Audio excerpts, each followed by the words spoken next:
Hi everyone, it's Miss Erin. For today's video, we are going to be making a STEAM project. So as you may know, the acronym STEM stands for Science, Technology, Engineering, and Math.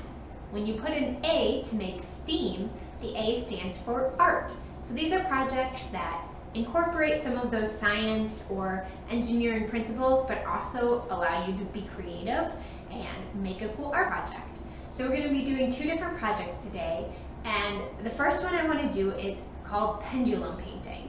So the pendulum is the part of the project that kind of incorporates that engineering, and then of course we'll be using some paint to make a cool art project. So for Pendulum Painting, and this is a project, actually both of our projects today, because they both involve painting, are a little bit better to do outside. So for this Pendulum Painting project, you are going to need 2 boxes or water bottles or other material that you don't mind some paint getting on to build the 2 sides of your pendulum. So you're going to have 2 equal sides. I got lucky, we had 2 boxes that were exactly the same here at the library. If you're doing this at home, what I saw a lot of people doing online was cutting a box in half and using the 2 halves of the box. If you're trying to go for something really tall, you could use multiple items. I had the idea to stack the water bottle on top of the boxes, but I don't think that's going to work here on my small table today. So we need the boxes for the 2 sides, and now a pendulum is something that has a fixed point, so something that's attached to a fixed beam or column that doesn't move around, but then the bottom of it does move, compelled by gravity. So an example of a pendulum that a lot of us know is like a swing set. So it's attached up at the top of the swings, and then the bottom moves back and forth with gravity and with you pushing your legs.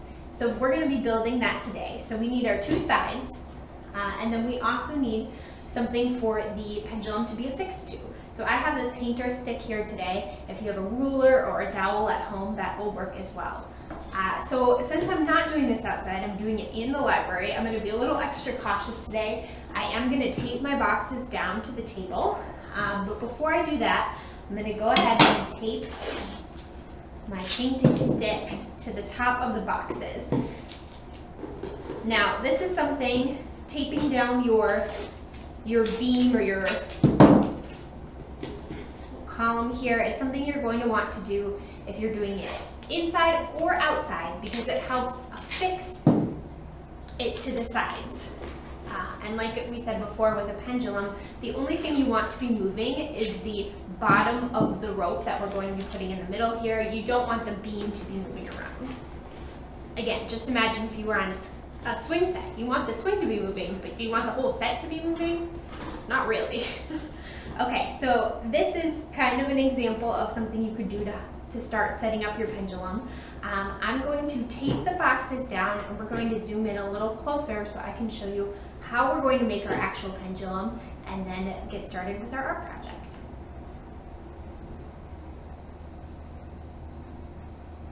Alright, so now that I have our setup for our pendulum taped down with our 2 boxes on the side and our beam going across the top, I also got a piece of paper to put down in the middle that we're going to be painting on, obviously. So the next step and the next things you'll need for this project are a small cup. Ideally, the cup would actually be a little smaller than this one. This is just what we had here at the library, but if you have a Dixie cup at home, something like that would work even better, because it's going to be able to swing back and forth a little bit more and just not take up so much room. So you'll need your cup, you will need some paint. Most of the websites I saw recommended the tempera paint, which is what I'm going to be using here today, but I think if you'd prefer to use washable paint at home, the project could work with that as well. And you will also need some string for creating your pendulum.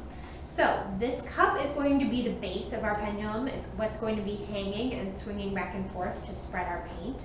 So I'm going to start by poking a hole in the bottom of the cup. I'm going to use a pencil to do that. I'm going to try and keep the hole pretty small because I don't want all the paint to come out at once. Once I start putting it in, I want it to be able to kind of swing back and forth and spread the paint all around. So I'm going to poke a little hole. All right, so I've just got a tiny little hole in there. And then I'm going to put some holes in the side of the cup. And I'm just going to use the pencil here as well. If you're using a Dixie cup, you could use something like a hole punch or something more along those lines. So the next thing I'm going to do is I'm going to take one piece of string and thread it through the 2 holes up at the top of the cup and tie it up top.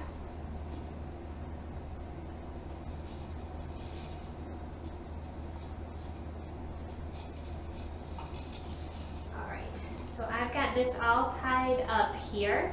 Like I said, I threaded it through the 2 sides and I've just tied it up at the top. So the next thing I'm going to do is attach a string up at this point here, and this will be what we attach to our beam.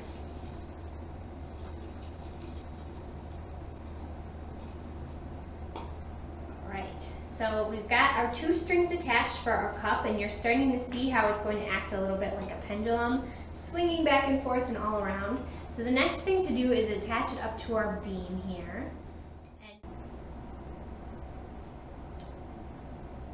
Alright, so we've got our pendulum all set up. Our cup at the bottom is acting as the pendulum, and we've got our beam across, and our fixed point is right up here. So after a small test run, I did decide to make the hole at the bottom of the cup a little bit bigger. So now it's about the same size as the top of the pencil here.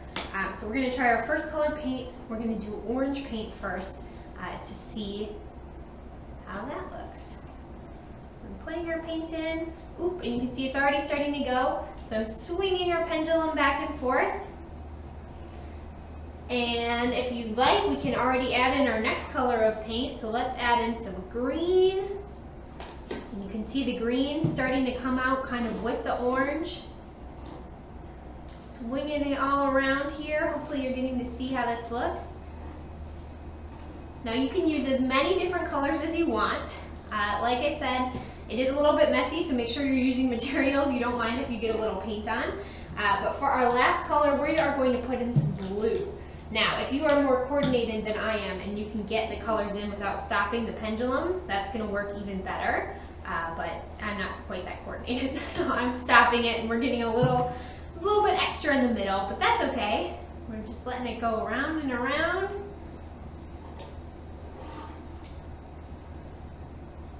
And there we go. So as you can see, our pendulum swinging back and forth kind of made a really cool splattered effect for our paint.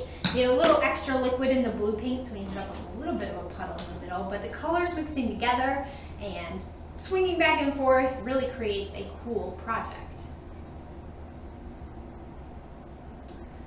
So the next project we are going to do today is called Raised Salt Watercolor Painting. So this is a project I first saw on The Artful Parent, and it's one I've done here at the library a few times and just love doing it every time because it always turns out cool and it's really pretty easy to do no matter what your skill level at art is. So for this project you are going to need liquid glue, just regular Elmer's liquid glue. You will need salt. So this is kind of the secret ingredient of this recipe. This is just regular iodized table salt. You can use whatever you have at your house. And then it works best if you use liquid watercolor, so that's what I have here today. If you don't have liquid watercolor at home, I know there are liquid watercolor recipes online with like watered down food coloring. I've also done this project just regular watercolor, and while the colors aren't as great, it still kind of works okay. So, you know, whatever you have at home, this is a fun one to do. So the first thing you're going to do is you're going to take your glue, and you're just going to put your glue wherever you would like on your paper. Now I'm going to go for kind of an abstract look. I've seen ones where people write their names or draw a picture, but I'm just going to kind of go all over the place. Alright, so I've got my glue, and the next thing you're going to do is you're going to take your salt and sprinkle it all over your glue here. So again, this is kind of a fun project to do outside.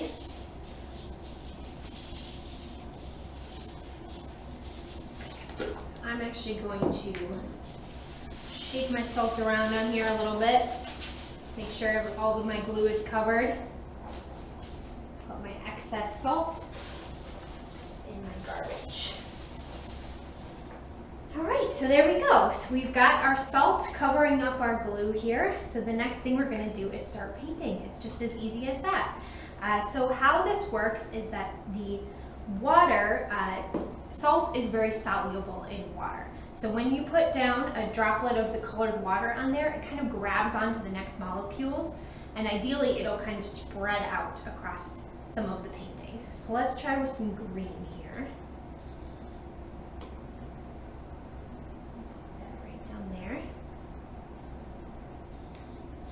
So it's harder to tell because I have a bigger brush, but when I'm doing some drops here, you can see that especially where there's a lot of salt, it does start to spread.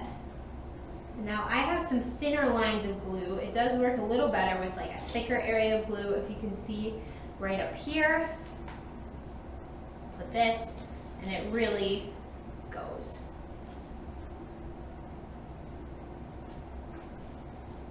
So let's move on to our red.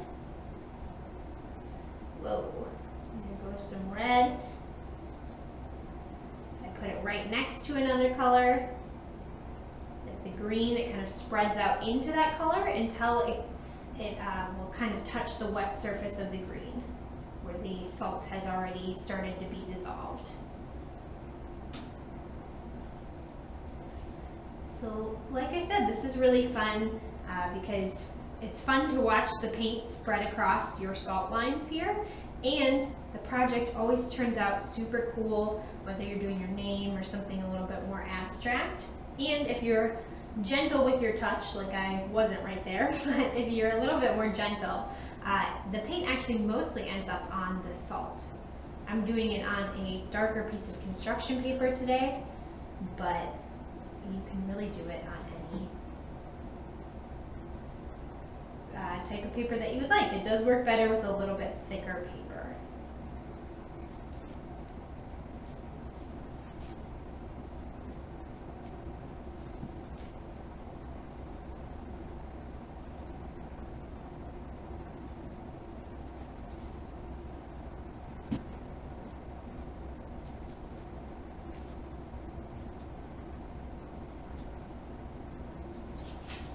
Alright, so here is my finished product.